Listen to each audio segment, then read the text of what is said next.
I'm Teneale. And I'm Kelsey, and we're financial advisors from Allman Partners True Wealth, bringing you thought-provoking conversations around you, your money and your life on the Wealth Experience podcast. Welcome back, everybody, to another podcast, The Wealth Experience. And Teneale and I realised the other day that we'd actually been doing a lot of technical content. Yeah, I love technical content, but I'm sure that our listeners probably want something a little different as well. That's right. And we set out with the intention to talk about all things money, not just the technical stuff. So today we're hoping that we can have a bit of a chat around money, but not the technical aspect, more of a behavioural sort of conversation. Hey, Teneale. Oh dear, are you going to hold me to account? I am. You're talking about behaviours. I am. What's your money behaviours? Just to put you in the hot seat. I don't know. What have my money behaviours been lately? We haven't really. Oh, actually, here's one for you. I went to do some online shopping to get some really good cleaning products. And I came home the other day and Todd said to me, there was a package that arrived at the door for you, and we thought it might have been something special for us. We've opened it up. I said, yeah, it was all my cleaning stuff. No, he said, it was full of hair clips and dresses and all other sorts of things. This has been my spending habit a bit lately. You went down the Shein rabbit hole. I did. It got me. I swear I had the cart full of all these cool little cleaning gadgets and smelly scented things to put in places. But then I just went, I need to tack on some hair clips. So I'm out of these ones, out of that one. All of my cleaning supplies didn't arrive, so he doesn't believe me. Oh no! I'll be interested to know if they are actually any good from Shein. But anyway, yeah. Well, I went back into the cart. They're all still sitting there, so I don't know what I did. I thought it was relatively cheap. Well, speaking of, don't know what you're doing late night spending. I think I told you this to know. Obviously, I've got a little boy who's 7 months at the minute, and he still wakes up at the night time. And sometimes I'm awake and I might randomly scroll and online shop. Usually I don't do anything about it, but the other night I did it, and I did it in the wrong currency. So when I actually looked at my bank account, it was double the amount that I thought it was. I thought I had a really good bargain. So tip, listeners, never ever shop online while you're sleep deprived in the middle of the night. Guys. Don't do it. Okay, I think there's a very key there. You know, both of us have done some online shopping late at night, not paid attention. Yeah, never again. We'll hold one another to account, hey? We will. Anyway, okay. So we thought today we would talk about how money can actually change people. Because I think there's a lot to be said about the fact that it does carry some power to change people for good and possibly for bad as well. They do say money's the root of all evil. I don't know if I believe that particularly, but it's a saying for a reason, isn't it? Yeah. And it could be for some people. And I think that's, what we unpack today to talk through. Well, what are the circumstances where that can be the case, and what are the circumstances or, those type of people that it might have the opposite effect on.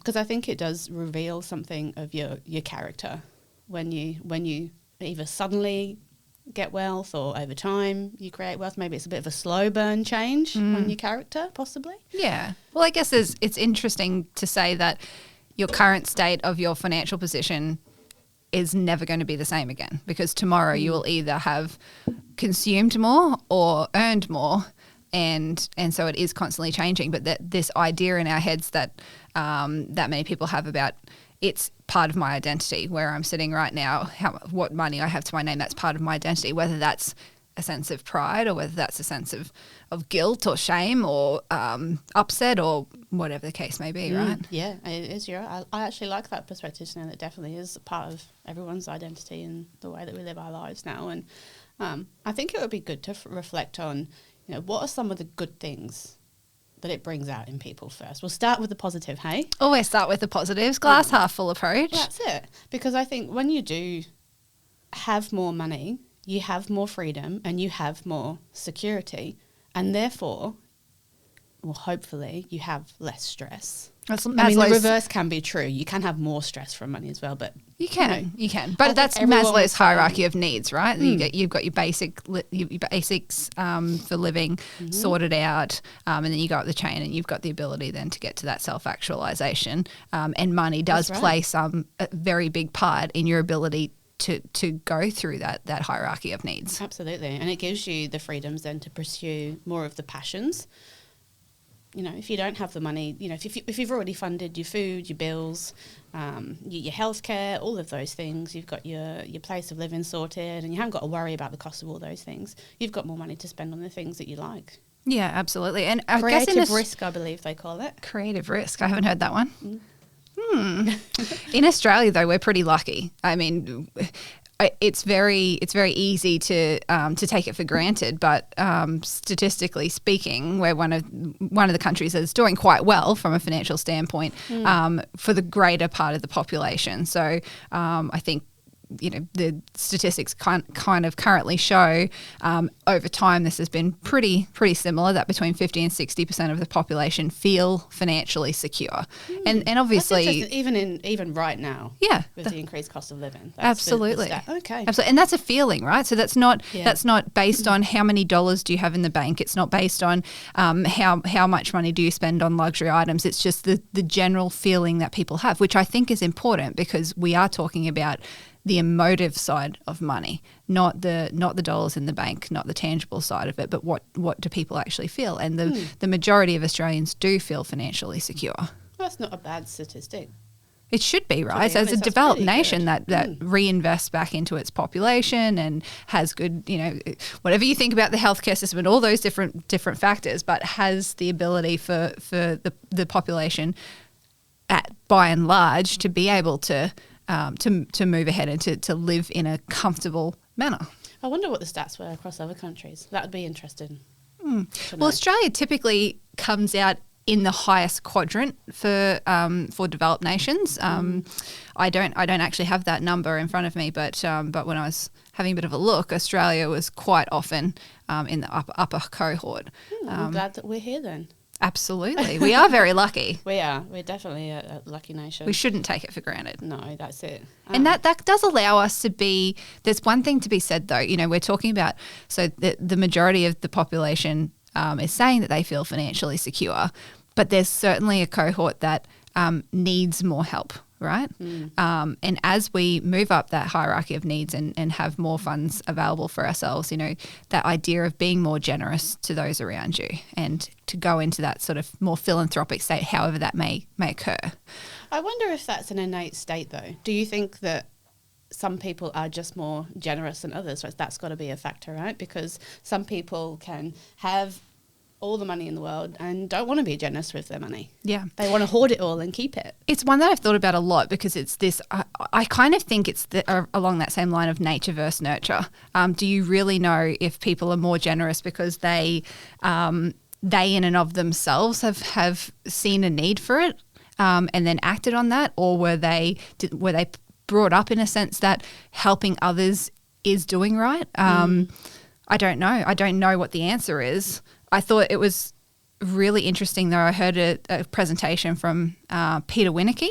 He's actually the author of a book called Give While You Live, which I liked the title of that one. I do need to get through the entire thing at the moment. I've got it on behind my desk to have a look at. But he actually mentioned that the Australian philanthropic sector actually distributes around $2.5 billion annually through structured giving. And I kind of thought, wow, that sounds like such a big number. But actually, in the grand scheme of it, Australia remains relatively modest despite the high levels of wealth that are out there. So if we think about the top, another statistic he provided, the top 200 families in Australia alone are worth $650 billion. Yeah, okay. So, Yeah. you know, compare that to the amount of annual giving. I think with the generosity piece, it's kind of like when you have an exorbitant amount of money, I feel like that's when you can really get generous, because you've kind of got your own needs met, you've got your wider family met, you've got intergenerational wealth needs met. And now I can be generous. But it's interesting though, right? Because I have questioned myself on that exact topic as well too, and gone, yes, but if the vast majority of the population took the same approach, that means that most people are being less generous than what they could be. Yes. And we've had Francis Eason come in and talk about philanthropic giving and whether that comes down to giving your money if you've got large amounts of money, or giving your time if you don't have the money. And I really related to that well.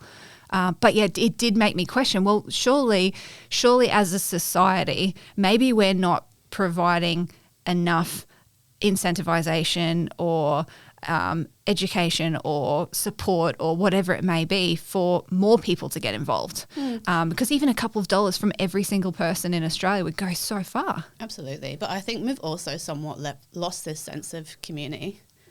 I think that we used to have more of that. And I think the more that we've gone into living in bigger cities and everything's fast-paced, all of those sorts of things, I think we forget that part. I think that does play. And we can become a bit cynical too, right? Like in the technological world, you kind of question, is this legitimate? Is this somebody or a group that actually needs my support? And finding ways to make a meaningful change that is actually impactful and that your money's going to the right places or your support's going to the right places can be harder. But it is true in that it is one thing that has the ability to make you feel very good and to give you those good emotions, is to go, well, I've been able to help my circle, but also a circle that's much larger than just me and my surroundings. Yeah.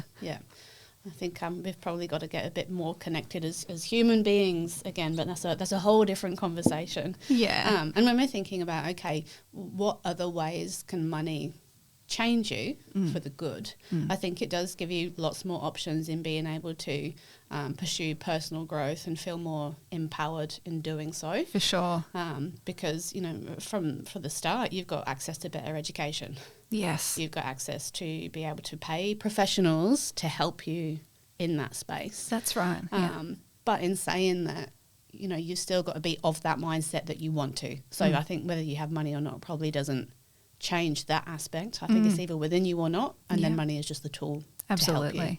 Again, if we're talking about, growth. you've met that base level of needs, and now we're talking about what am I doing that's bigger than where I currently am, and how do I either expand myself as a person or expand others around me. So it is pretty powerful, and that doesn't have to be that you're contributing all of your hard-earned dollars and going, okay, well, if I can save $5,000 a year, I'm going to put that whole $5,000 back into studies or into, a training program or whatever it may be. But it's just being aware of the fact that it does have the ability to make you feel more fulfilled as a person and more and possibly most likely more successful even in a financial landscape once you've reinvested back in you as a human being. That's right. Yeah, that's right. And I think there's some stats out there, Teneale, that say 42% of the adult population in Australia, and this is from 2021, so maybe a little bit outdated, they actively participated in learning activities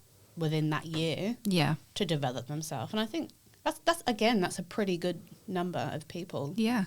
Imagine Nearly if we could 50% of the population reflecting on themselves and going, I want to grow. Yeah, well, it's probably pretty reflective of the fact that if 50 to 60% of the population typically feels financially secure, the vast majority of those individuals are then likely. I don't know if that's a direct correlation, but it would seem pretty key that if you've got the money to be able to feel financially secure, you feel like you can reinvest back into yourself and into your education, into your future. So imagine how powerful it would be if we had more people thinking about this and going, well, how can I secure firstly my financial independence so that I can lift either my generosity around me or my ability to reinvest back into myself and making an even greater community, like you're saying, a community where we can all feel that we've benefited more from that. Yeah, and I think as well when you've got access to as much money as you need to fulfill all those basic needs, I think you can really then start thinking about how you can have a positive influence. I mean, if you're worrying about how you're going to pay next month's bills or focusing on saving an entire year to go on holiday, which is, you know, most people's way of being able to do those things. You don't have, I guess, the freedom within your capacity in your brain to think about, well, what about social justice? What about innovation? How can I be part of those bigger movements and positive change for the society? Because you don't have the time and money for it, more than likely, right? Oh, gives me goosebumps thinking about this because, you know, if we were having these conversations more openly and with a greater amount of the population to go, well, what if I could restrict the blinders on myself? What if I could take off this idea that I've got to keep creating more or keep saving more or keep whatever it may be, get off the hamster wheel and actually be able to, you know, start thinking about what's the practical, you know, ethical standpoint that I'm taking that's helping the future generations. That's helping, the greater good. It's as we speak about these things, it's actually quite mind blowing how much of an impact it can have. Like with the access that you have to financial resources as to who and what you can become. Definitely, what you can do. Definitely, it's quite sad in a way, actually.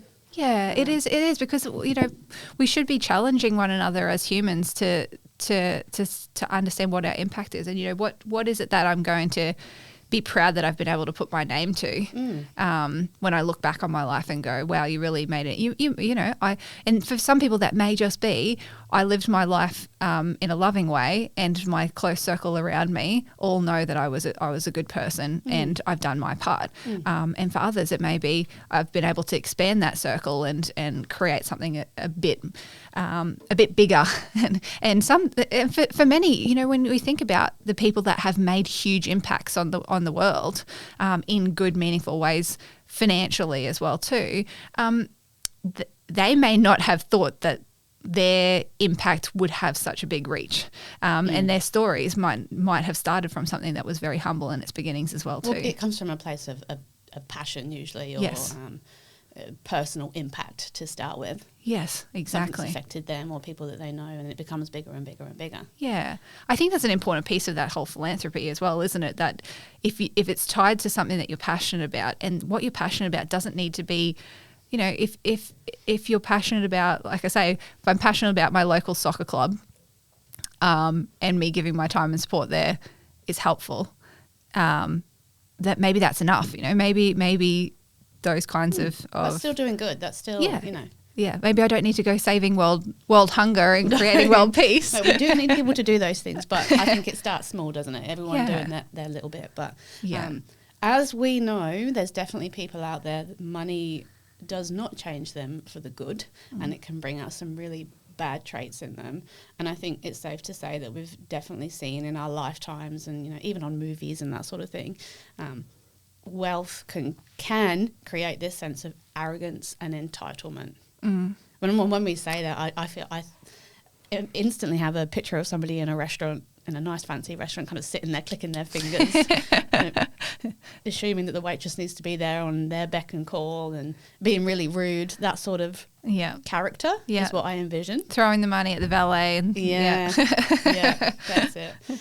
Because I think it can, for some people, give them a sense of superiority, that they're better than other people. Yeah, and it's an interesting factor because sometimes that can make people feel really off about money. So if you've run across somebody that has that air about them, sometimes that actually makes you feel less likely to want to either talk about money or be okay with having money, or go, I don't want to be that person and tie that to money.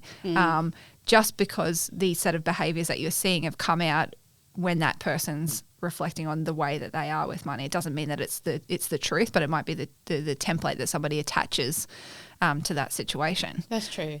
And even for the person that's acting in that way, that's coming from somewhere for them too. So it's on a deeper level. You know, why is money given them that attitude? You know, there's obviously something going on there for them. Yes, yeah.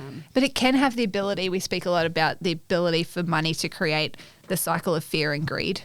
You know, to either be fearful of not having enough, or fearful of showing too much, or whatever that may be, and then greed. So when things are going well, when markets are doing well, when my bank account's going up, when the ability for at work for me to be competitive against others and earn more and do more with my money.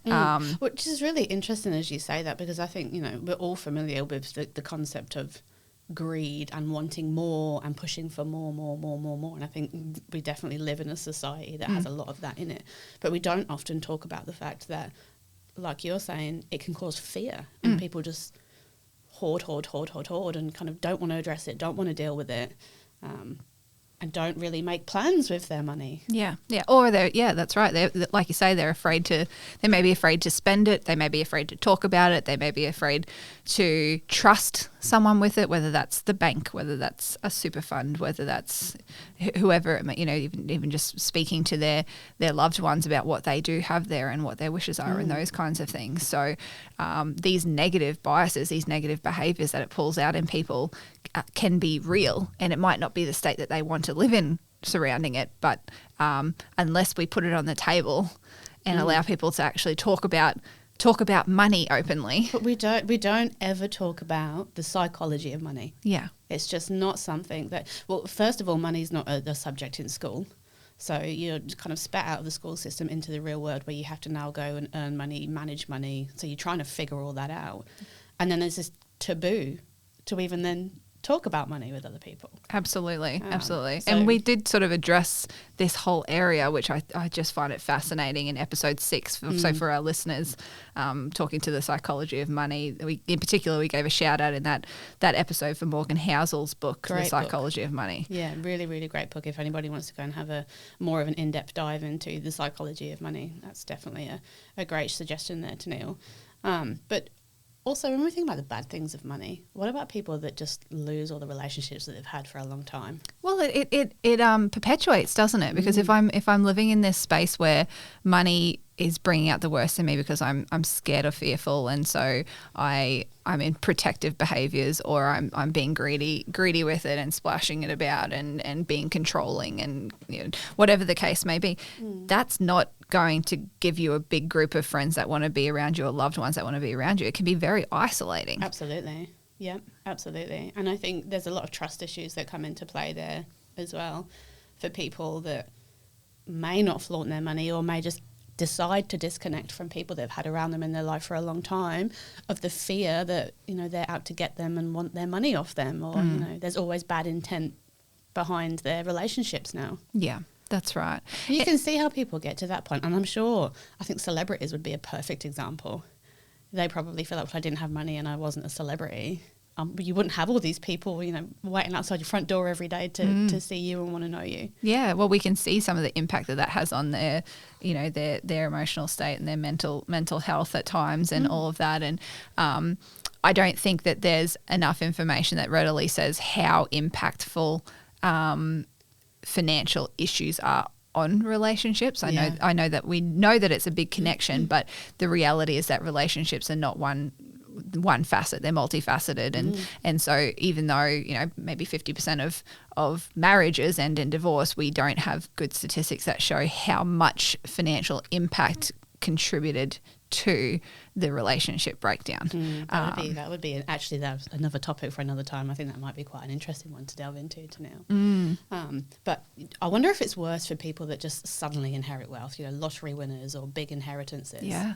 I wonder what sort of impact that can have, because you read the stories in the news of people that have won millions and millions of dollars and it's ended in divorce, and one person's gone crazy and the kids are on drugs and all sorts of things start happening. So money, again, like you mentioned, can be the root of all evil if it's not managed well. And I wonder if there almost has to be this sense of when you inherit wealth or create wealth, yes, you should have a financial advisor support you, but you should also have someone from a psychological point of view helping you.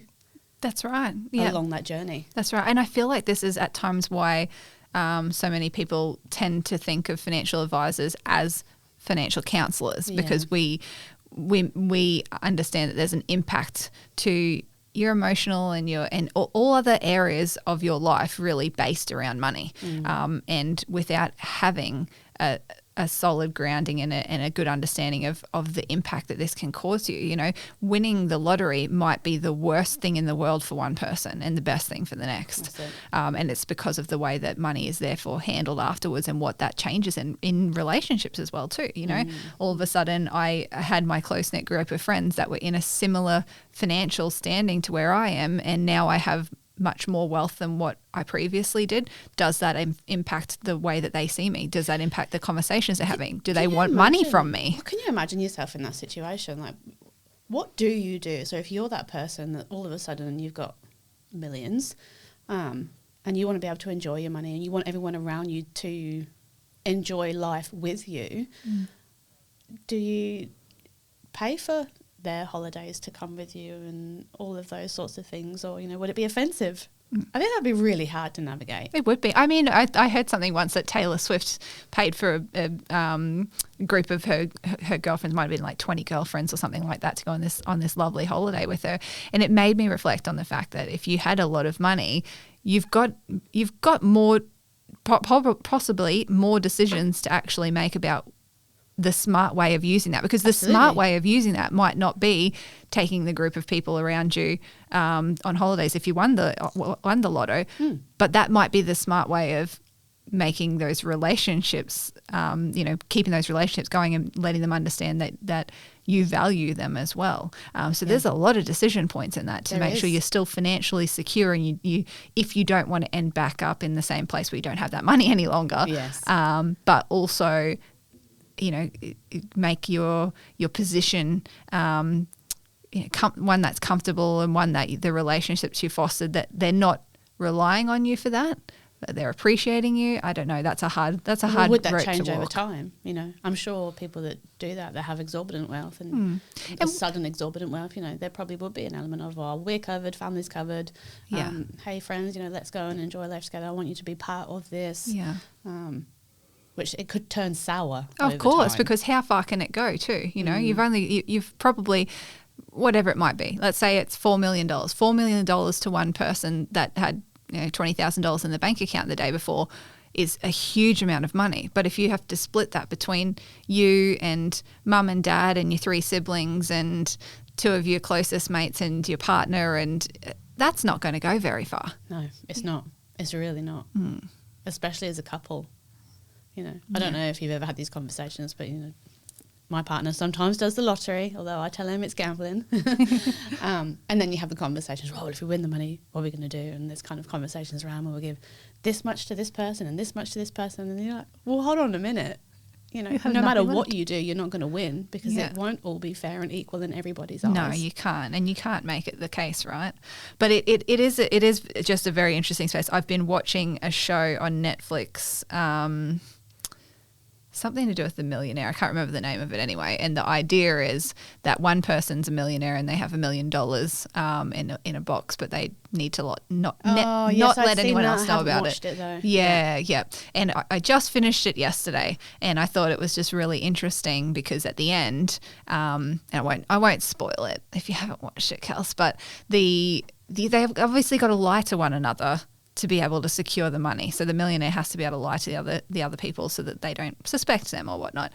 But in the end, you couldn't help but feel massively betrayed as anybody who wasn't the millionaire to go through that process. And it's just a game, right?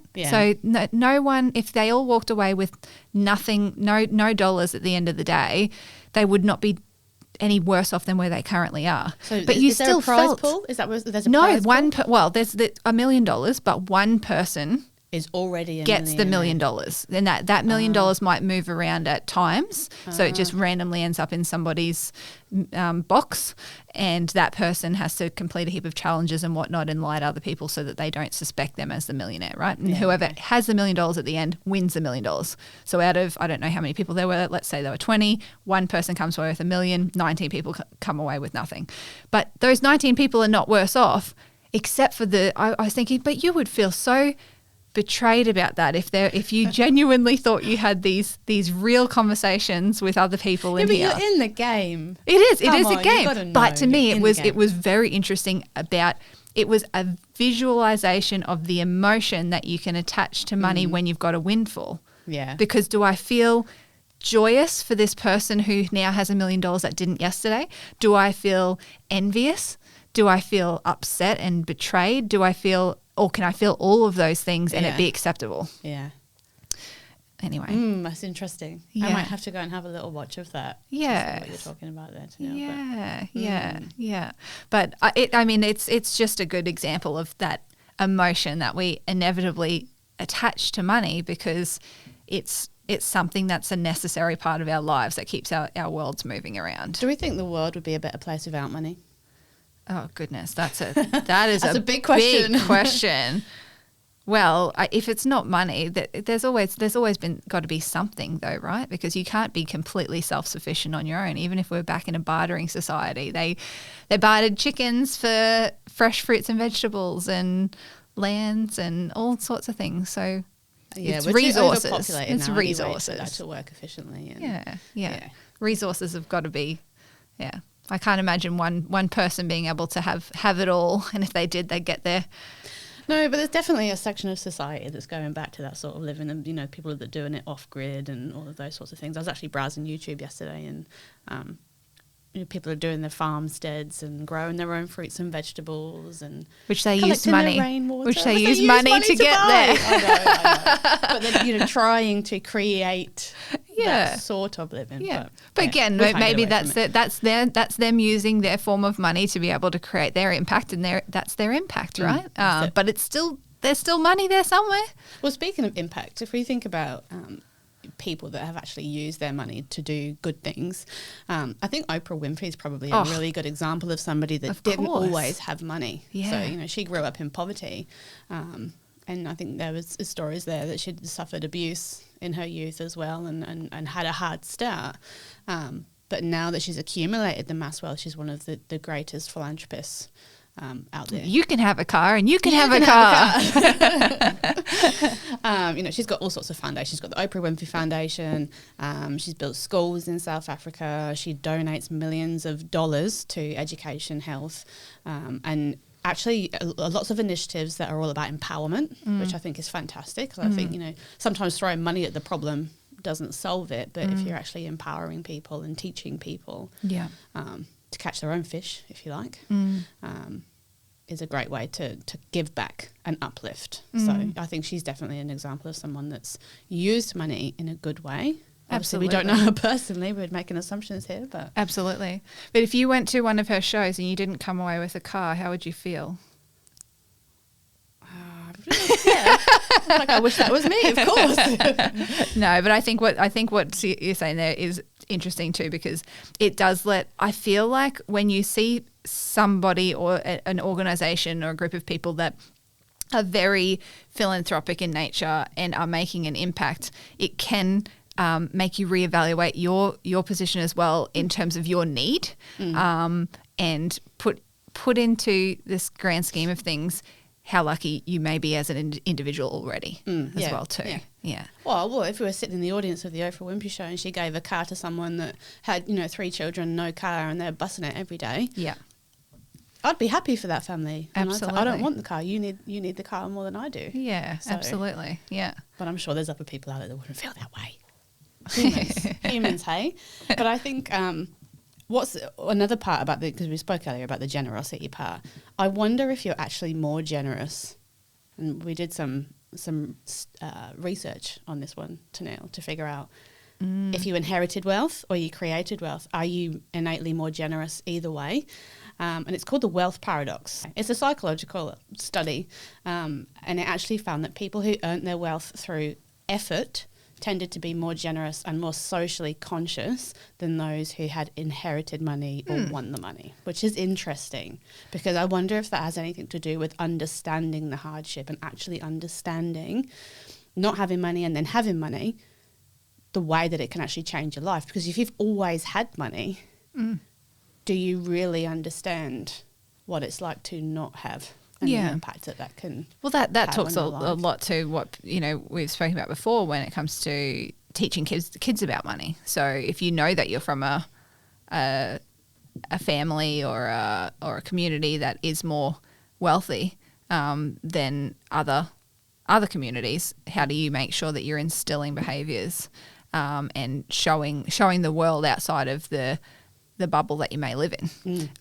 so that people, your children, whoever it may be, has the ability to see the impact that they can make and the privileges that they may already have, because we've all got a level of privileges to be able to have a roof over our head and foods in our belly, and without actually having a reason to be able to see that. You're exactly right. I can understand that, why that wealth paradox would exist. And there was another study as well, Keltner and Piff, and they did an experiment, and it's very, very random, whether wealthy drivers are less likely or more likely to stop for pedestrians at a crosswalk.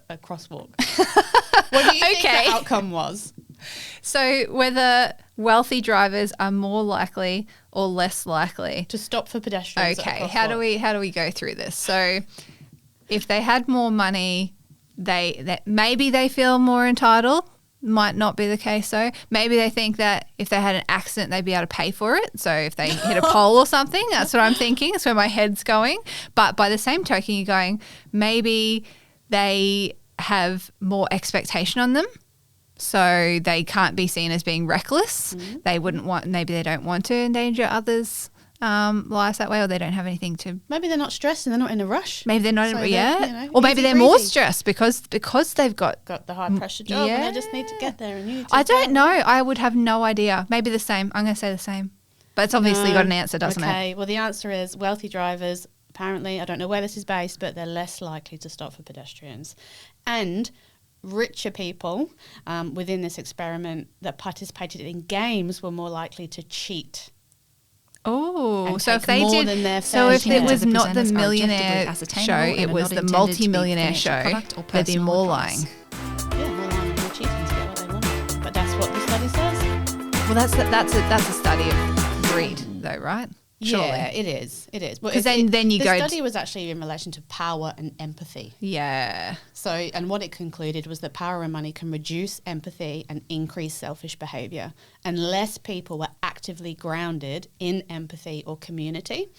So I think there's a lot to say around, well, what is the foundations of that then? What are some of those key factors that don't make you that way if you have money? And I think that, let's dive into that, because I think, first of all, and we do it with our clients, right, is define their values. Start with that. Yeah, are my values that I'm going to run over someone at a crosswalk? Well, it's just, are your values me above everyone at all costs, or are your values...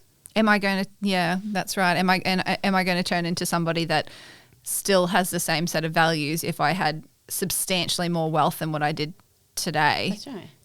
What is it that actually I believe wholeheartedly is what makes me who I am? Absolutely. And can I stand by that regardless of the dollars that I have in the bank account? Absolutely. And I think this can be an exercise for anybody, no matter where you are on the financial scale. I think even just having an exercise of sitting down and going, what do I value? What are my values? And writing it down and having it on a piece of paper. So if you're ever in a moment where you feel like your head and your heart are torn, you can kind of come back to that and go, no, these are my values. Yeah. If I was offered $1 million tomorrow, but I had to do something that went against those values, would I actually do that? This just made me think of something else, because there's this saying that everybody's got a price. Oh, goodness. My goodness. Do you think that's true? I don't know. Well, you only have to ask those... I think that's different for everyone though, right? Because you'd have to ask those people that started out as... I think it depends on what it is. What are you trading off? Absolutely. That's very wild. I mean, but there's been people that I'm sure were living very humble, ethical lives and then found their way into an ethical issue where they're faced with the ability to make a lot of money and put their ethics at on pause, which you can't do as a human. And probably at 8, those people that went down that rabbit hole, I always think, someone that ended up in jail from defrauding a heap of people, that's the wrong thing to do. Let me just be very clear and say that's very much the wrong thing to do. that they had decisions to make, and then how far into their decisions did they get where it immediately, it caused them all these other stresses and anxieties, and they felt stuck in that arrangement and they couldn't get out of it, and because their values, it was in complete conflict to their values as a human, and it grated on them. I'm sure that there were people that weren't like that as well too, but my imaginings are that most people would be if they were ever, and it might be something small. You know. And I think you can even look at it from something that's so simple that, and I think even sometimes as working women, we face the values question.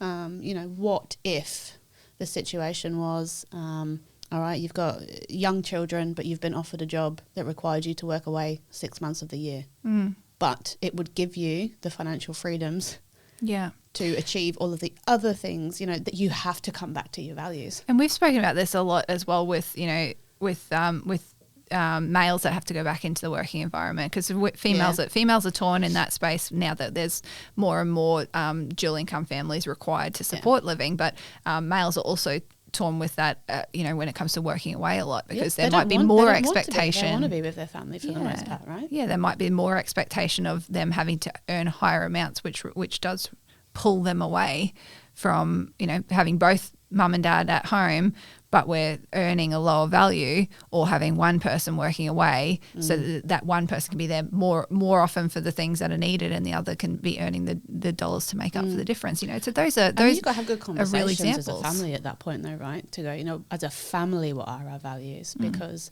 the male might be thinking, well, it's an unsaid thing. I have to now go out there and earn the money, and this is what I have to do to get us ahead. But he doesn't want to have to. And if he didn't feel that pressure, and it might have just been that they needed to have a conversation, and the partner may have felt the same way. You just got to have that open communication and bring it back to that. Yeah, for the longer term. And this is where again now we're circling back to how that can have an impact on relationships, because now we've called one or both people's values into question, and they're feeling maybe a bit torn by it, and and there's other things that people can do. If you are in that situation where you've got a vast amount of wealth but you do want to stay humble, there's some things that you can do in terms of staying connected. Is keep the key relationships that you had before you had your successes. Go back and visit your old neighbourhood and spend some time around there again. Maybe do something in that space that's volunteering or engaging in work around that area if you can, just to reconnect. Yeah. Because I think it's really easy to disconnect. Absolutely. And lose yourself along the way. Yeah, that's right. That's right. And this is, I think, where that question is asked: if you won the lotto, are you going to work the next day?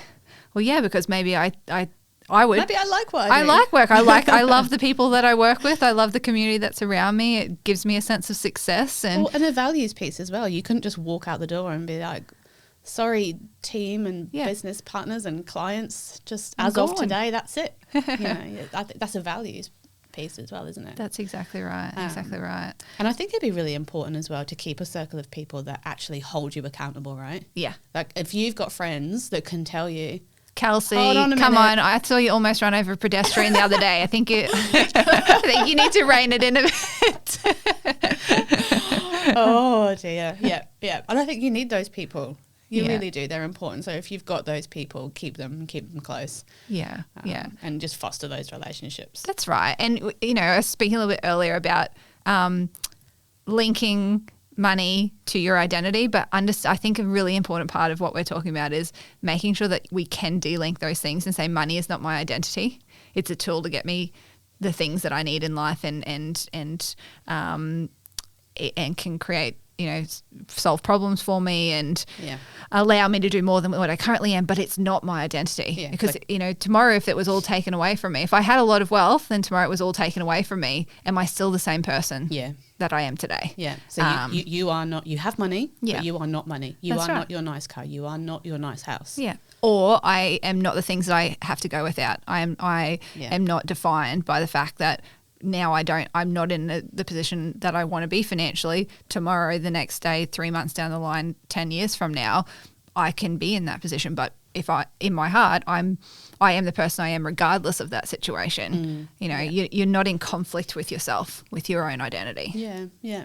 And I think as well, it's really good to practice gratitude. and actually reflect on. We've spoken about this a lot, haven't we? We have, and reflect on all the things. And as we're sitting here now, I'm like, you know what? That's probably a really good exercise for me to do right now, myself personally. Yeah. And I think it's something that you can do no matter where you are on the financial ladder. To just, it could be anything that you're grateful for. 100%. I'm grateful for the sun shining today. Yeah. Yeah, that's right. I'm grateful that this morning I got to eat 2 pieces of toast and eggs with my husband and my son. Yeah. Yeah, those small moments. Yeah. And I think, that's when that happiness really comes, when you can appreciate the small things. And I think that it's easy. Again, it doesn't have to be money related, but as life sweeps us by, if we don't come back to those things, yes, you can really grind yourself. Well, then what's it all for, right? Why am I trying so hard to make this financial position work for me if it's not for something? And I think that's where the financial planners and us will come out and go, okay, well then we got to make sure we're setting financial goals then too. So don't just hoard money for hoarding money's sake or spend money for spending money's sake. Let's set the goals and keep ourselves accountable to those goals from a financial standpoint. And then it should be able to reduce some of those stresses we might attach to it or those emotions we might attach to it if we go, it's for a purpose. Yeah. There's a reason that I'm doing the things that I'm doing. That's it. And if it's not, let's make a different decision about it, right? That's it. And there's this thing, I don't know if you've heard of it, Teneale, called the grounded wealth cycle. And it just maps out what are some of the key factors, the key areas, and these are the ones that we've been talking about now, that keep your character in place no matter your wealth status. And the ones are there. It says gratitude, purpose, generosity, humility, accountability, and growth. It's a bit of a checklist, I guess, that you can employ to either keep your character and enhance your character and not have it distorted by your wealth. So coming back to those factors. I love that that's got an involvement of both you as yourself and your personal growth and growth for others as well too. That's quite a nice way of making sure that we're doing things for a purpose. Yeah. Well, I really like those conversations today, Teneale. I enjoyed it. I thought that was really good to talk through those things. Me too. I feel like I'm going to go out there and not run over a pedestrian, let's put it that way. Well, I'm actually driving us back to the office. So I'll keep you grounded. It'll be fine. Well, thank you for our listeners anyway for tuning in with us on another Wealth Experience podcast. Don't forget, if you like our content, please subscribe, share, let us know of anything that you would like us to talk about, and we will speak with you next time on Wealth Experience. The opinions of the presenters are objectively ascertainable and are not intended to be financial product or personal advice.